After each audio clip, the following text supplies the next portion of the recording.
Perkenalkan, nama saya Ditya Putri Ufandi, NIM 18086007.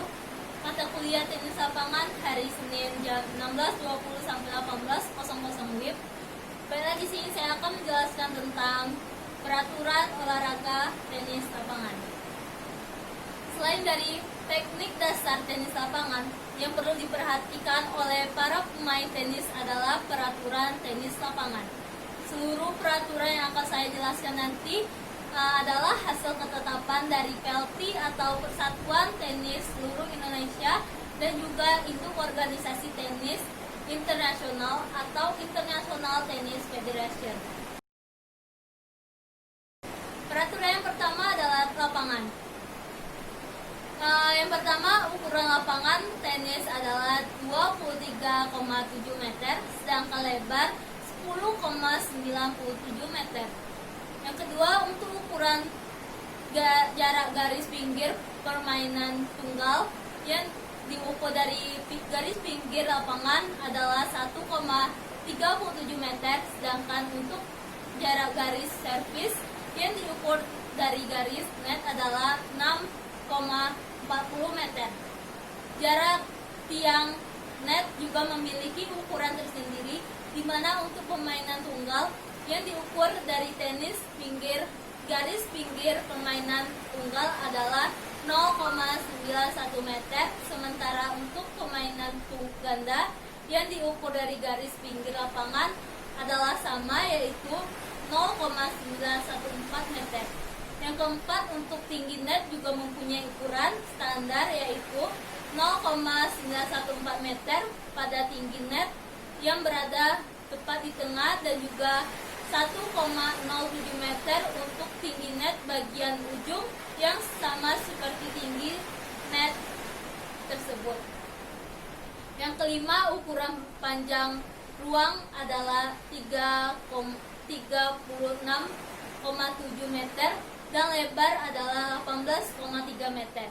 Yang keenam, yaitu lapangan tenis juga wajib dalam keadaan rata. Maksudnya di sini keadaan lapangan tidak berlubang atau bergelombang. Peraturan yang kedua yaitu penentuan tempat. Sebelum permainan tenis lapangan dimulai, pada umumnya sebuah pertandingan akan dilakukan penentuan tentang siapa yang memiliki hak untuk melakukan servis pertama dan memilih sisi lapangan. Seperti halnya permainan bola basket dan sepak bola, penentuan akan tempat ini tidak bisa sembarangan. Pelaksanaan penentuan biasanya adalah berdasarkan pada undian, dan undian ini dilakukan dengan memanfaatkan koin atau alat lain yang wasit gunakan.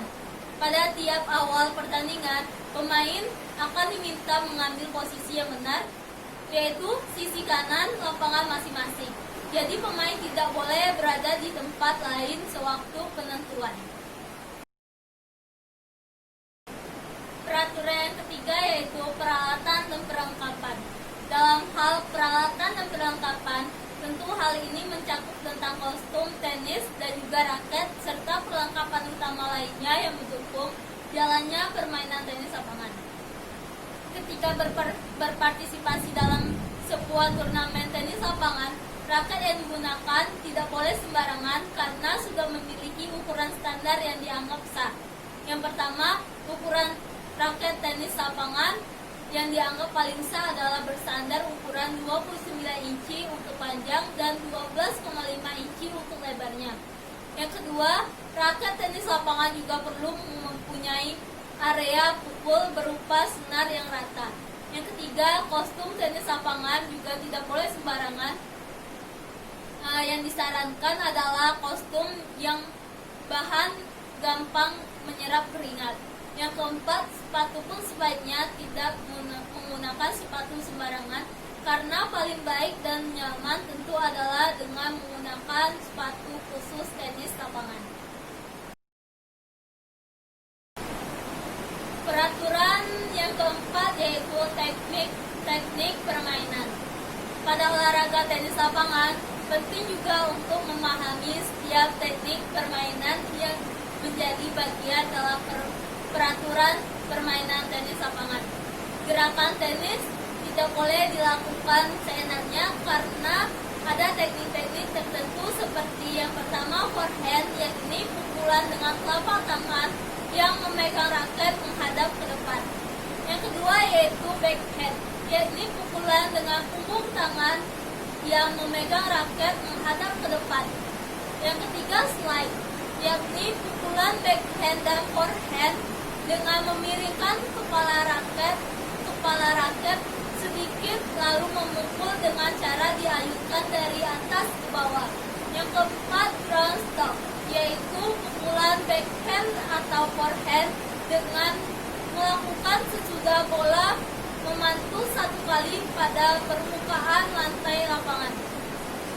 Yang kelima yaitu drop shot, yakni pukulan yang menyentuh net dan kemudian jatuhnya di daerah lawan berada. Yang keenam spin, yakni pukulan backhand atau forehand dengan memiringkan raket sedikit atau banyak yang apabila sampai kena bola membuat bola berputar atau berubah arah.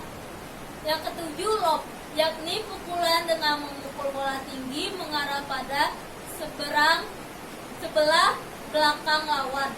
Yang kedelapan yaitu smash, yakni pukulan yang dilakukan dengan keras dan menghantam bola tanpa menyentuh tanah di atas kepala dan target pukulan adalah ke lapangan sisi lawan.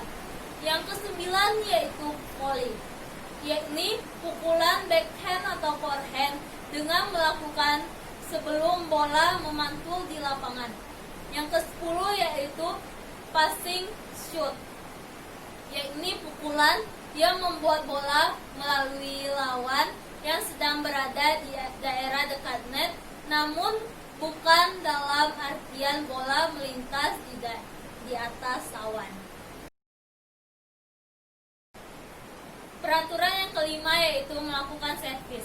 Untuk peraturan dalam melakukan servis pun perlu diperhatikan dengan baik, yakni pemain yang berdaulat melakukan servis awal atau pemain A, posisi harus berada di belakang garis baseline sewaktu melakukan servis. Arah servis juga sebaiknya diagonal ke lapangan pemain B atau pemain menerima bola. Sebagai aturannya juga bola harus memantul satu kali saja dan tidak boleh lebih dari itu sebelum pemain B mengembalikannya. Pada kasus permainan ganda, rekan satu tim pemain B atau si penerima bola sama sekali tidak boleh menyentuh bola servis sebelum pemain memukulnya. Pernyataan bola masuk adalah ketika bola bisa melewati net dan tidak memantul pada daerah sendiri. Sedangkan bola akan dinyatakan keluar ketika bola jatuh di daerah luar lapangan atau bola sama sekali tidak menyentuh garis yang telah ditetapkan. Peraturan yang keenam yaitu perhitungan skor. Aturan perhitungan skor pada tenis lapangan juga sudah ada standarnya. Secara umum ada 3 set permainan dalam pertandingan internasional, walau terkadang ada 5 set dalam permainan tunggal atau putra. Yang ditentukan sebagai pemenang pertandingan adalah pemain atau tim yang memenangkan 2 set terlebih dahulu.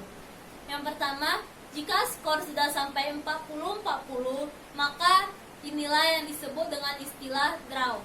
Yang kedua yaitu jika terjadinya draw, maka pemain perlu memenangkan 2 poin lagi supaya bisa memenangkan dalam pertandingan. Yang ketiga yaitu nilai unggul akan didapatkan oleh pemain yang memasukkan bola saat draw, dan ini yang dinampakkan dengan edge. Yang keempat, namun ketika nilai tersebut diperoleh oleh pemain yang melakukan servis, maka istilah adalah edge in, sedangkan poin yang diterima oleh penerima bola disebut dengan edge out. Yang kelima, pemain perlu memenangkan sampai 6 game untuk menang dalam satu set dengan selisih 2 poin, namun pengecualian jika menggunakan tie break. Yang keenam yaitu pemain bisa memenangkan sebuah pertandingan dengan skor 6-0, 6-1, 6-2, 6-3, dan 6-4. Namun tidak dengan 6-5. Apabila poin sampai 6-5, maka akan diadakan permainan atau babak tambahan yang perlu dimainkan hingga salah satu pemain bisa unggul 2 game dan poin otomatis menjadi 10-8 atau 8-6 atau 7-5. Yang kedelapan yaitu ada sistem tie break pada tenis lapangan, dan penggunaan sistem ini adalah dengan tujuan untuk mencegah jumlah set terlalu banyak, dan untuk penggunaan sistem 12 poinlah yang umumnya digunakan. Yang kesembilan atau yang terakhir, pemain pertama perlu memperoleh 7 poin dengan selisih 2 poin apabila pemain berskor 6-6 supaya bisa memenangkan dalam set tersebut, dinamakan di mana akhir skor menjadi 6-7. Itulah penjelasan dari saya tentang peraturan dalam olahraga tenis lapangan. Jika ada salah kata atau perbuatan, saya mohon maaf. Pada Allah saya mohon ampun. Wabillahi taufiq wa hidayah. Wassalamualaikum warahmatullahi wabarakatuh.